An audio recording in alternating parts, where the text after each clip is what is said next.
24 of the game's most accomplished champions and emerging superstars joining together as the best of the best from the United States take on the top international players outside of Europe. 133 days until the President Cup. Jeez, really? And the road to the President Cup, it starts here, right here at the Clubhouse, right across Australia, and we are very excited. We started last week, but we're going to continue to have someone in the studio keeping us up to date with the latest news regarding President's Cup. No, absolutely. The Executive Director of the President's Cup, Matt Kaminsky's back. Good to see you, Matt. I want to start off straight away. 2 degrees of separation this is. I can't reveal my sources. Okay. Tiger's going to be good to go at the President's Cup. Well, I mean, That's got to make you happy. that makes me happy if that's what you've heard. So that's great. Yeah, that comes from Australian coaches talking over there. So your source isn't Tiger. You haven't actually spoke to Tiger. I said it's 2 degrees of separation from me to Tiger Woods, but he is good to go for the President's Cup. We know he's not going to play in the Open Championship. Doubtful for the PGA, but he needs to be up and going for 2012, and a great place to start to be here in the warm weather of Australia. And he likes being here, doesn't he, mate? He's been here last couple of years and played extremely well, winning it the first year. I think 4th last year, came home with the wet sail. So he likes Australia, and that definitely helps. Absolutely. He loves playing down here. And I think, Fred said it all along, if he's not going to make the top 10 and if he's healthy, he's going to pick him as a captain's pick. So, hopefully that's going to happen and he's going to be healthy and we'll have him down here. Yeah, I want to talk about some package tours in just a sec, but a bit of PGA Tour news I want to talk to you about because you are our man from the PGA Tour. You're the Executive Director of the President's Cup, but I want to ask you about this Eric Compton story. The man who won last week isn't it? on the Nationwide Tour. He had a heart transplant in 1994. He had another one, I think, in the late 2007. Yep. So he's had not one heart transplant. He's had 2 heart transplants and finally gets up and wins his first Nationwide Tour event. He's number 2, I think. It's number 2 in the Nationwide Tour standings right now. I mean, it's an amazing story. I mean, he's a lock to make his card for next year for the PGA Tour. Yeah. So he'll be playing on the PGA Tour next year. It's great, and he's playing in the AT&T National this week. So hopefully he goes well. I mean, it's a really good story, and it's a real feel-good story. Having Eric do that. And we want people to remember Eric Compton's name because I'm scared for him. He's only going to be known as the Heart Guy. Yeah, that's true. Wow. He's going to be At the moment, Eric Compton, the Heart Guy. Yeah, well, that's him. Continues to play great golf. When he wins a major, he might be known as a major winner and the hard guy. We're So a fair way from that, Cam. Well, let's just tippy-toe through the... I'm sure when he had his second heart transplant, he thought he was a long way away from being second on the Nationwide Tour as well. Well, that's a good point. That's a great point. That is a very good point. He's worked hard to get there, and he's gone through a lot of adversity, obviously health issues and things like that. But it's fantastic. Sad story for us. Peter Lonard was leading, tied for the lead going into the last round. Needs a win to get back on the PGA Tour, the big place where Pete probably feels he belongs, and we've seen him win there. I think he won at the one with the big lighthouse, Harbour Town. He did. I think he won at Harbour Town. He's played in the President's Cup before, yeah. Yeah, absolutely. So Peter Lonard, a couple times, yeah. He's a gun. He's won 3 Australian Opens. 2 Australian Opens, a superstar player, and deserves probably to be out there. So a little bit disappointing for him. Yeah. One of my favourite players won last week on the PGA Tour. Frederick Jakobsen.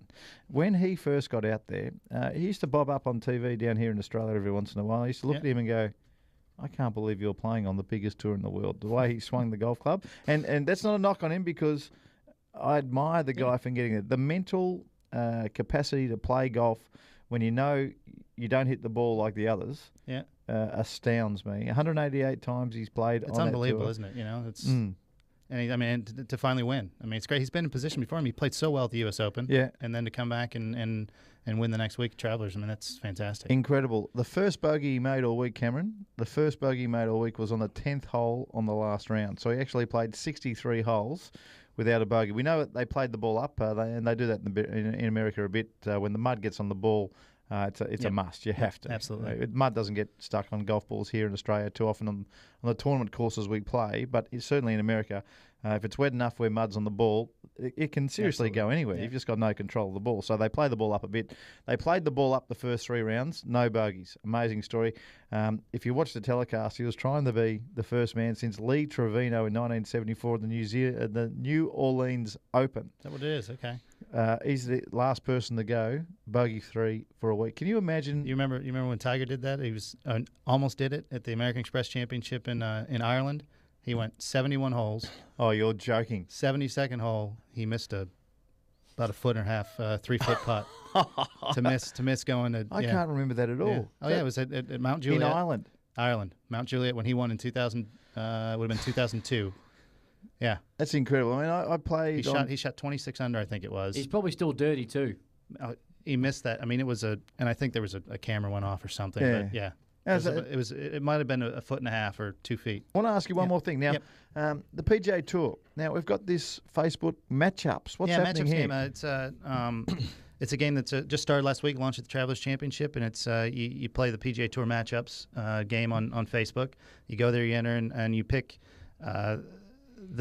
there's 5 guys or 10 guys that are playing, and they match them up against each other for the week, and then you just pick who you think's going to do better that week in that event. Right. And then through the week, if you get all picks right, you enter to win a $50 gift certificate every week to PGATourshops.com or shoppgatour.com, and then by the Tour Championship, the person who's gotten the most picks right will win a $1,500 shopping spree on shoppgatour.com. So it's open to everybody. It gets everybody engaged in these great players that are playing, and the matchups are great. I haven't looked at them this week, but they put together some great players that are playing in the tournament. So I mean, you got KJ Choi playing this week, Adam Scott playing this week. Yeah.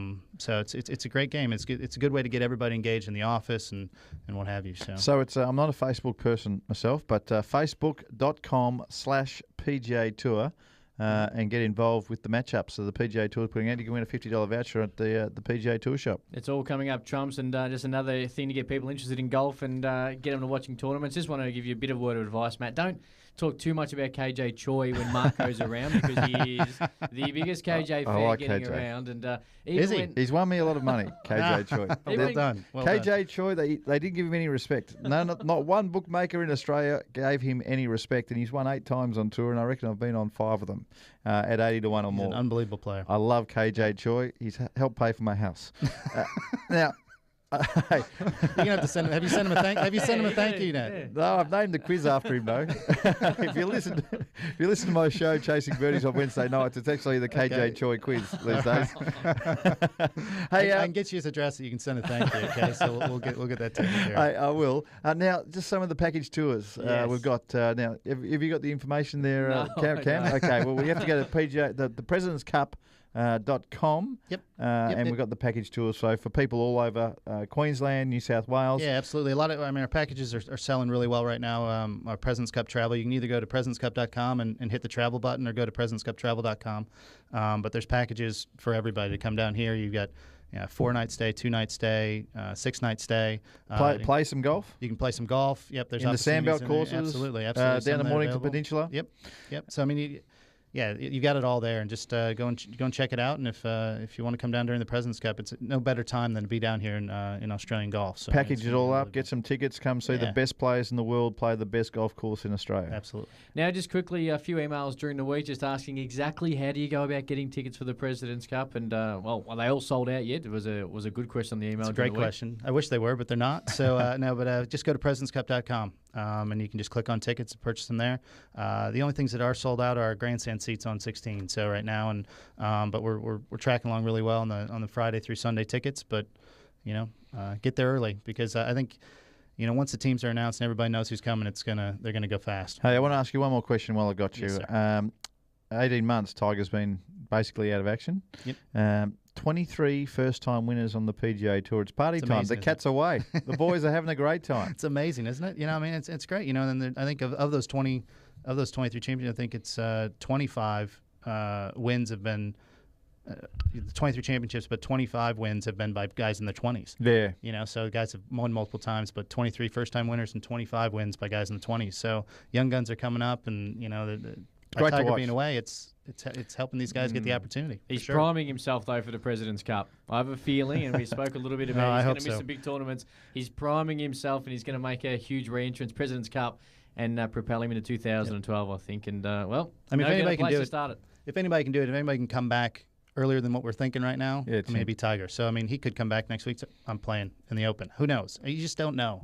with him. 2 degrees of separation, I said at the start. I know you He did. will I know be you here did. at the President's Cup. That's close. That's close. That's very Camo. close. That's better than Kevin Bacon. So That's pretty much good. better. When you get it firsthand, Marco, we'll believe it even more. Yeah, I don't think he's talking to me anymore, Tiger. 133 days to the President's Cup. We can't wait for it. Matt, as always, we Thanks, Cam. appreciate you getting in Thanks, here Mark. and getting us on the road to the President's Cup. We'll catch up with you next week. Absolutely.